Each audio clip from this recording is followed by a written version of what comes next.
बिस्मिल्लाहिर्रहमानिर्रहीम। अज़ीज़ तलबा व तालिबात, अस्सलामु अलैकुम।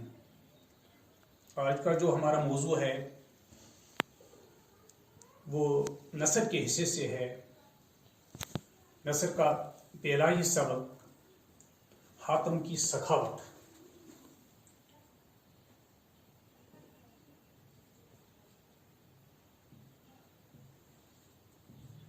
हातम की सखावत ये मीर अमन देहलवी की किताब मीर अमन देहलवी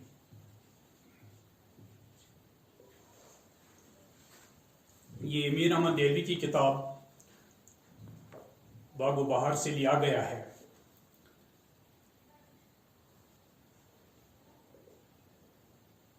ये सबक आपकी किताब के सफ़ा नंबर 9 से शुरू होता है। हातम की सखावत।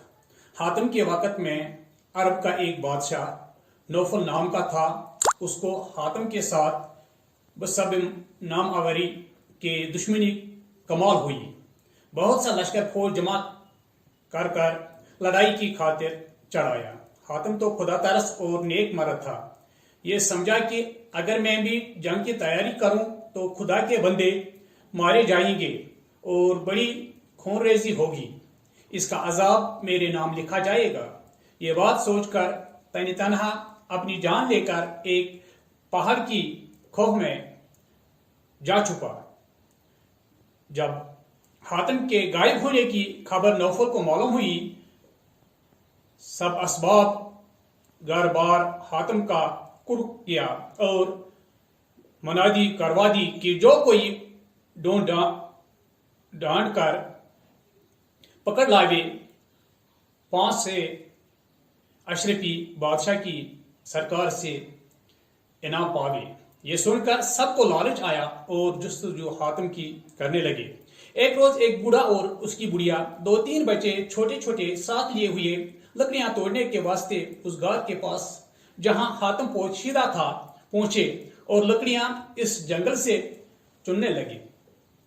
बुढ़िया बोली कि अगर हमारे दिन कुछ भले आते तो हातम को कहीं हम देख पाते और उसको पकड़कर नौफल के पास ले जाते तो वो 500 अशरफी देता और हम आराम से खाते।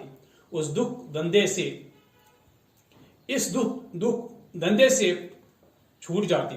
बूढ़े ने कहा, क्या टर करती है?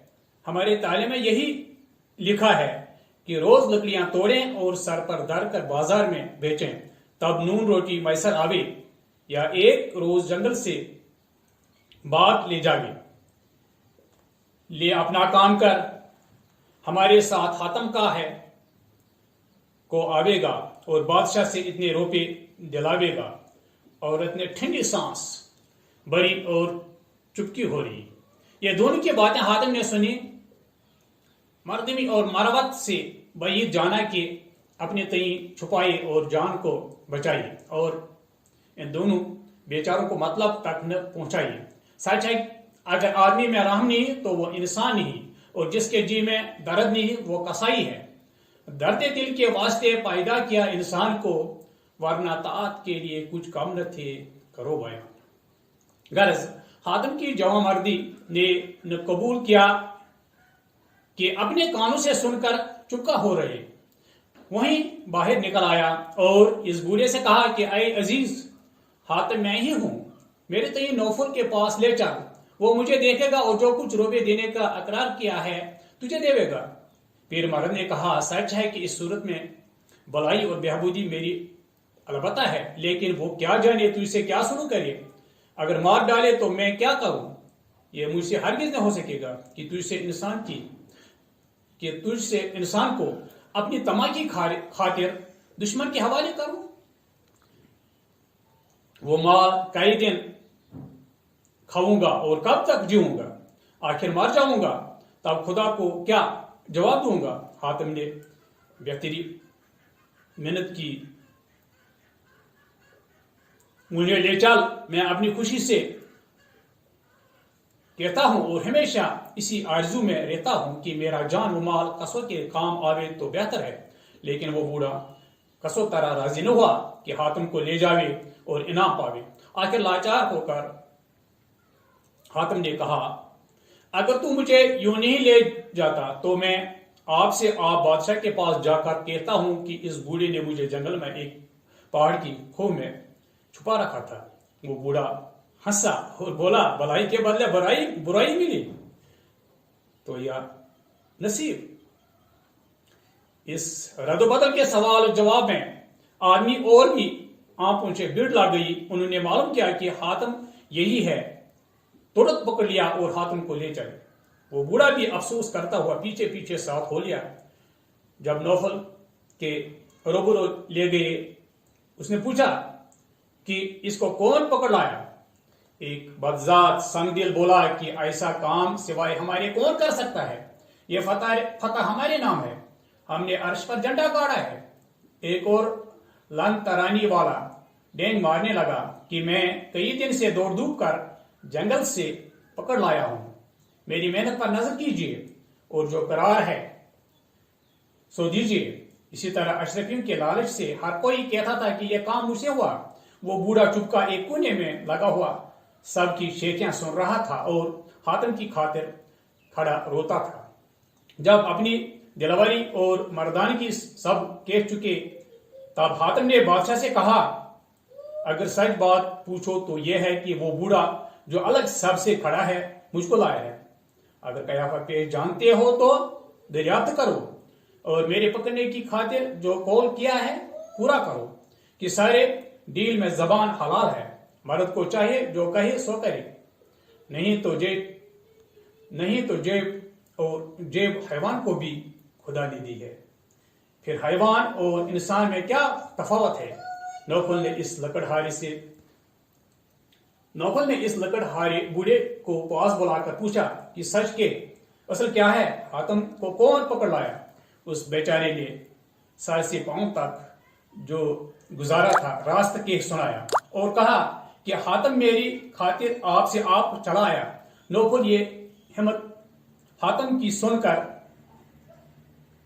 अजब हुआ कि भल बे तेरी सखावत, अपनी जान का भी खतरा न किया। जितने झूठ दावे हातिम के पकड़ लाने के करते थे, हुक्म किया उनकी टंडियां कसकर 500 अशरफी के बदले 5 साई जूतियां उनके सिर पर लगाओ कि उनकी भी जान निकल पड़े। वहीं तड़ पैजारें पड़ने लगे कि एकदम में से उनके गंजे हो गए। सच है, झूठ बोलना ऐसा ही गुनाह है कि कोई गुनाह इसको नहीं पहुंचता। खुदा सबको इस बला से महफूज रखे और झूठ बोलने का चस्का न दे। बहुत आदमी झूठ मूठ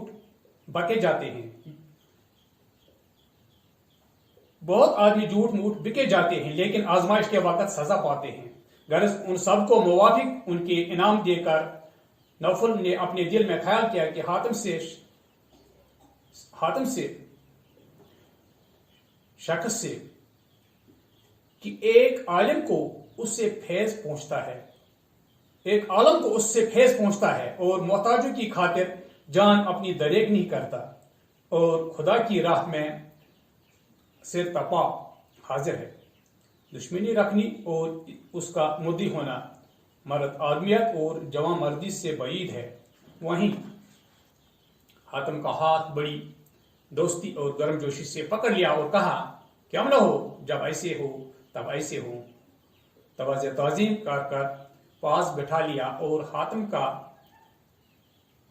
मुल्क व इमलाक और माल असबाब जो कुछ जब्त किया था वहीं छोड़ दिया।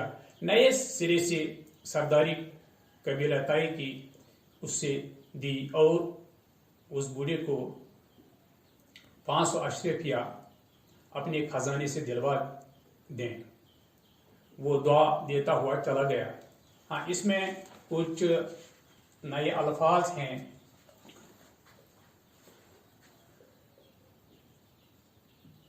नए अल्फाज, नाम आवरी,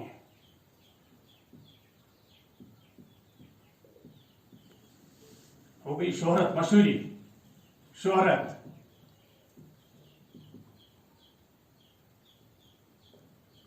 मशहूरी,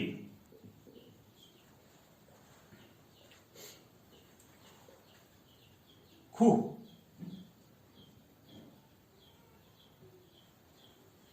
छुपा, गायब,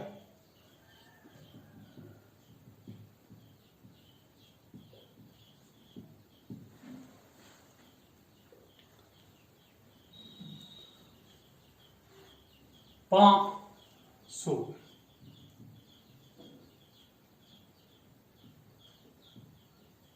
पांच सौ,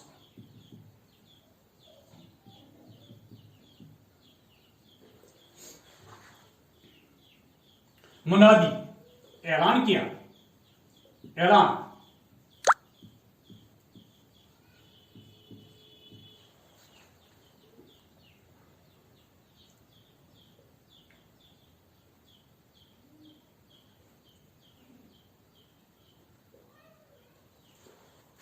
खो,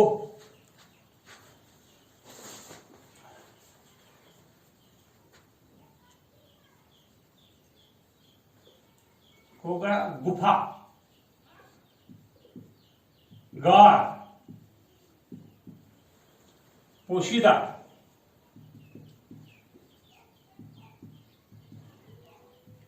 छुपा,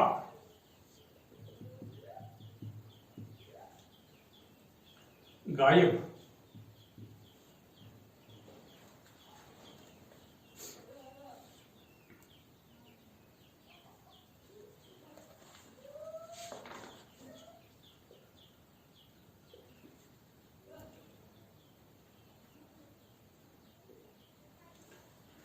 कई दिन, कितने दिन,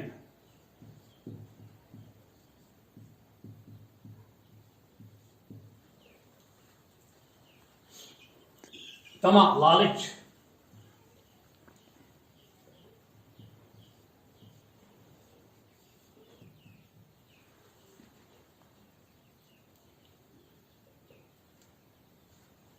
कसो के, किसी के,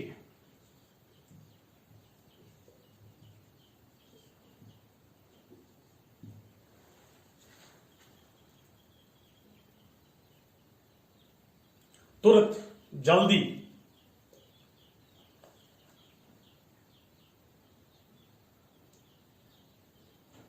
जेब, जबान, जेब,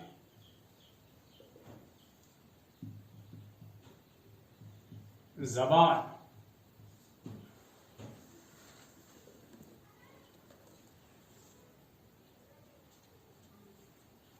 दरेक, हो गए इनकार,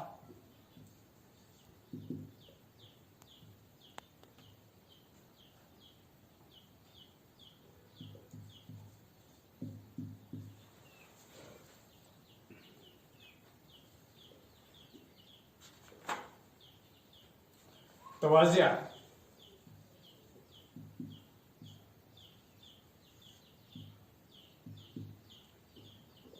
मेहमान नवाजी,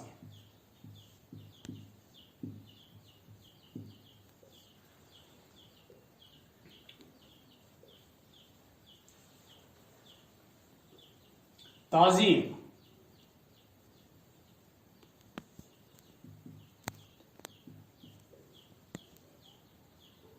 इज्जत करना,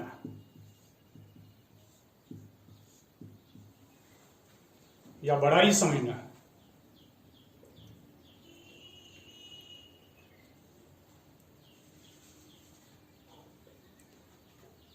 इस तरह से हमारा आज का ये मौजू हातिम की सखावत मुकम्मल हो जाता है। इंशाल्लाह कल मैं आपको कुछ इक़्तिबासात का सीरीज़ दिखाऊंगा। खुदा हाफ़िज़।